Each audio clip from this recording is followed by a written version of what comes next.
Good evening student, start करते हैं आज का टॉपिक। आज का टॉपिक है हमारा पिस्टिल, मेगास्पोरेंजियम जिसको ओव्यूल बोलते हैं, and embryo sac. The gynoecium represent the female reproductive part of the flower. जो गायनेशियम है वो किसको रिप्रेजेंट करता है? फीमेल रिप्रोडक्टिव पार्ट को फ्लावर के।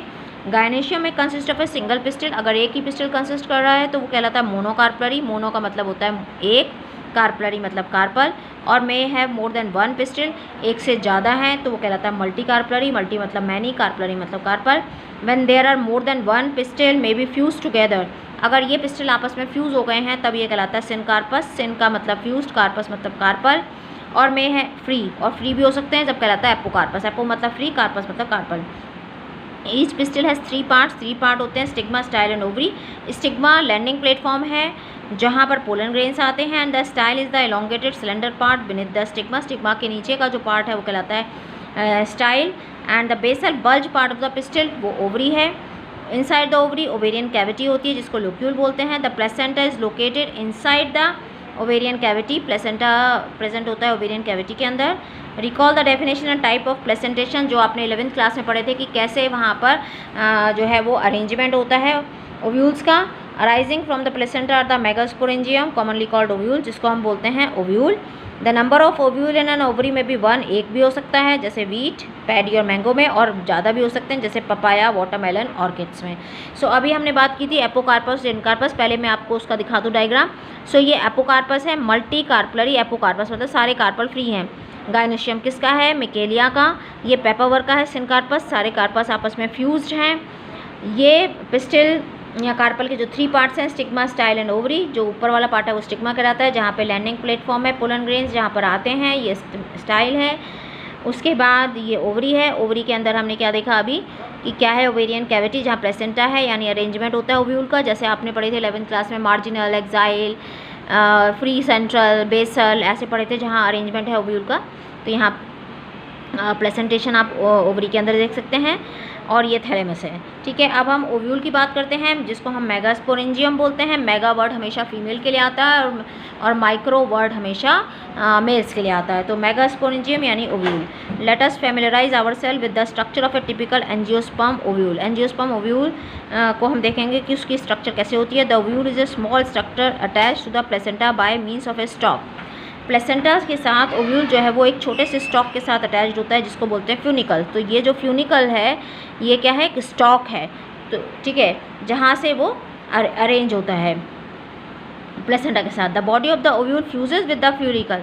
ये ओव्यूल की जो बॉडी है जहाँ फ्यूनिकल के साथ फ्यूज है, यानी स्टॉक के साथ फ्यूज है, वो रीजन क्या कहलाता है? हाइलम। ठीक है, thus the body of the funicle region called hilum. Thus hilum represent the junction between ovule and funicle. So hilum क्या हो गया? जंक्शन हो गया ओव्यूल और फ्यूनिकल के बीच का। ठीक है, each ovule has one or two protective envelopes called integuments. हर एक के अंदर एक या दो प्रोटेक्टिव कवरिंग होती है जिसको इंटेग्यूमेंट्स कहते हैं। बाहर वाला आउटर इंटेग्यूमेंट कहलाता है, अंदर वाला इनर इंटेग्यूमेंट कहलाता है। Integuments encircle the ovule except at the tip where a small opening called the micropyle is organized. पूरे तरह से उसको कवर करके रखता है ओव्यूल को इंटेग्यूमेंट, बट एक स्मॉल ओपनिंग को छोड़ देता है। इस स्मॉल ओपनिंग को बोलते हैं माइक्रोपाइल। ठीक है, जहाँ से पोलन ट्यूब आती हैं। Is the opposite the micropylar end is the chalaza representing the basal part of the ovule. So ये माइक्रोपाइलर एंड कहलाता है क्योंकि ये माइक्रोपाइल की ओपनिंग है, तो ये माइक्रोपाइलर एंड हो गया। ठीक है, और इसका अपोजिट वाला एंड कहलाता है चलाइजल एंड। ठीक है, chalazal pole. enclosed within the integuments is a mass of cell called nucellus. ये न्यूसेलस है बेटा। यहाँ पर बच्चे गलती करते हैं स्पेलिंग में, न्यूक्लियस लिख देते हैं, न्यूक्लियस नहीं है, ये न्यूसेलस है। तो ये वाला पूरा पार्ट क्या कहलाता है? Nucellus. Cells of the nucellus है अबंडेंट फूड रिजर्व। इसके पास बहुत सारा फूड मटेरियल होता है। Located in the nucellus is the embryo sac और फीमेल गैमीटोफाइट। इसके अंदर ये क्या है? एम्ब्रियोसैक और फीमेल गैमीटोफाइट। एम्ब्रियोसैक को हम क्या बोलते हैं? Female gametophyte. अब मेगास्पोरोजेनेसिस, जैसे हमने पढ़ी थी माइक्रोस्पोरोजेनेसिस। सो माइक्रो वर्ड मैंने अभी बताया आपको मेल के लिए होता है। सो माइक्रोस्पोर्स की फॉर्मेशन को माइक्रोस्पोरोजेनेसिस कहते हैं। मेगास्पोर की फॉर्मेशन को मेगास्पोरोजेनेसिस कहते हैं। So the process of formation of megaspore from the megaspore mother cell. Naturally जब भी कोई स्पोर बन रहा है तो वहाँ पे मदर सेल होगी। So megaspore mother cell is called megasporogenesis. Megaspore mother cell से मेगास्पोर बनने की प्रोसेस को मेगास्पोरोजेनेसिस बोलते हैं। Ovule generally differentiate a single megaspore mother cell in the micropylar region. Micropylar region कौन सा हो गया, ये वाला रीजन। सो यहाँ से एक सेल बिहेव करती है as a megaspore mother cell. So megaspore mother cell है, इसका मतलब वो क्या होगी, डिप्लॉइड होगी। ठीक है, क्रोमोसोम नंबर क्या होगा, डबल। डिप्लॉइड मतलब डबल, और हैप्लॉइड एच मतलब हैप्लॉइड और एच मतलब हाफ। ठीक है, सो यहाँ से वन सेल, जैसे माइक्रोस्पोरोजेनेसिस में आपने क्या देखा था कि सारी cell potential pollen mother cell थी, माइक्रोस्पोर मदर सेल कितना बिहेव कर रही थी और माइक्रोस्पोर बना रही थी। पर यहाँ डिफरेंस है, यहाँ पर न्यू सेल से खाली एक ही सेल बिहेव करती है, वो भी किधर से, टूवर्ड्स द माइक्रोपाइलर एंड। वहाँ से एक सेल बिहेव करती है as a megaspore mother cell. अब वो मेगास्पोर मदर सेल है तो नेचुरली उसके अंदर क्या होगी, मियोसिस, रिडक्शन डिवीज़न होगा, क्योंकि वो क्या है, डिप्लॉइड है। ठीक है, अब देखो यहाँ से ये एक सेल है जो बिहेव कर रही है न्यू सेल से, megaspore mother cell. So it is a large cell containing dense cytoplasm and a prominent nucleus. देखो लार्ज सेल है, प्रोमिनेंट न्यूक्लियस है। प्रोमिनेंट मतलब जो आपको अलग से दिखाई दे। The megaspore mother cell undergo meiotic division. Meiotic division मतलब मियोसिस, रिडक्शन डिवीजन। तो मियोसिस 1 एंड मियोसिस 2 होता है। तो जब मियोसिस 1 होती है तो 2 सेल बन जाती है, मियोसिस 2 होता है तो 4 सेल बन जाती है। तो ये 4 सेल बन गई। Meiosis result production of 4 megaspore. अब ये 4 मेगास्पोर बन गए, जिसमें से क्या होगा, 3 डी जनरेट कर जाएंगे, खाली एक ही फंक्शनल बचेगा, जिससे जाके आगे 7 सेल्ड 8 न्यूक्लिएट फीमेल गैमेटोफाइट बनेगा। तो ऊपर की ये तीनों डी जनरेट कर गई।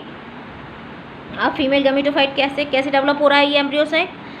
इन a majority of flowering plant one of the megaspore is functional, खाली एक ही बचता है functional, while the other 3 degenerate. ये तीनों डी जनरेट कर जाएंगे, एक फंक्शनल बचेगा। अब इस एक मेगास्पोर के अंदर 3 बार माइटोसिस होगी। पहली बार होगी तो 2 सेल बने, 2 न्यूक्लियस बनेंगे। दूसरी बार होगी तो 4 न्यूक्लियस। तीसरी बार होगी तो 8 न्यूक्लियस। ठीक है, this method of embryo sac formation from a single megaspore is termed as monosporic. अगर एक से डेवलप हो रहा है ये तो क्या कहलाएगा, मोनोस्पोरिक। मोनो मतलब एक स्पोर। ठीक है, what will be the ploidy of the cell of the nucellus, जहाँ से मेगास्पोर मदर सेल आई है, डिप्लॉइड। सो मेगास्पोर जो बनेगा वो क्या बन जाएगा, हैप्लॉइड। यहाँ पर ये डिप्लॉइड है और ये जो मेगास्पोर बन रहा है वो हैप्लॉइड हो गया। अब हैप्लॉइड है तो उसको हम और आधा नहीं कर सकते, इसलिए अब यहाँ पर क्या होती है, माइटोसिस। तो 3 बार माइटोसिस होती है यहाँ पर। ठीक है, let us study formation of embryo sac in the later more detail. The nucleus of the functional megaspore divide mitotically to form 2 nuclei which move to the opposite pole. 2 nuclei बन गए, दोनों अपोजिट पोल पे चले गए, forming the 2 nucleus बन गए embryo sac. फिर 2 बार और हुई division, 2 more sequential mitotic division result in the formation of 4 nucleate, 8 nucleate stages of embryosac. It is of interest to note that these mitotic division are actually free nuclear division. ये free nuclear division है क्योंकि अभी इसमें cell wall formation नहीं हुई है, free nuclear division है।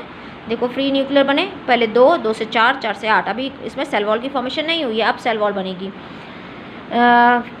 Nuclear are not followed immediately by cell wall formation. After 8 nucleases, cell wall are laid down, leading to organization of the typical female gametophyte or embryosac. Observe the distribution of the cell inside the embryosac.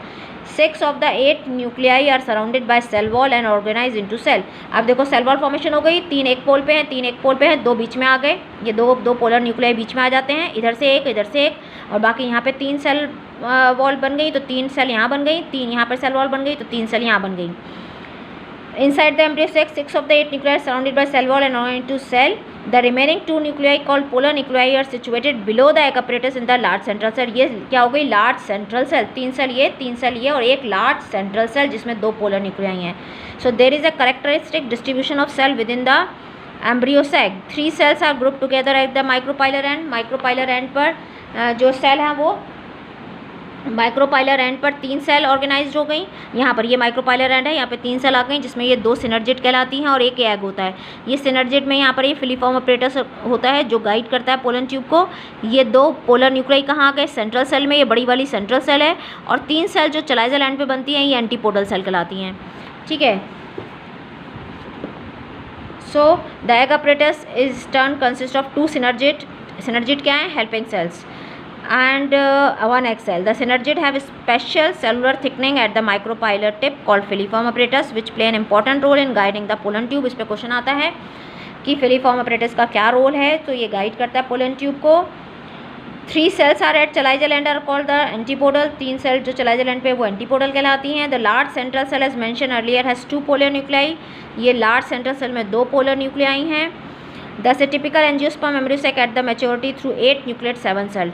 ये 5 marks का बच्चों direct question है. 7 celled 8 nucleate structure of female gametophyte. तो देखो 1 2 3 4 5 6 7 cell हो गई. 1 2 3 ये बड़ी वाली चौथी, पाँचवीं, छठवीं, सातवीं, 7 सेल. अब न्यूक्लियस कितने हैं? 1 2 3 4 5 6 7 8 न्यूक्लियट. सो 7 sailed 8 न्यूक्लियट structure of female gametophyte किससे डेवलप हुई? सिंगल जो यहाँ से मेगास्पोर बना था उससे.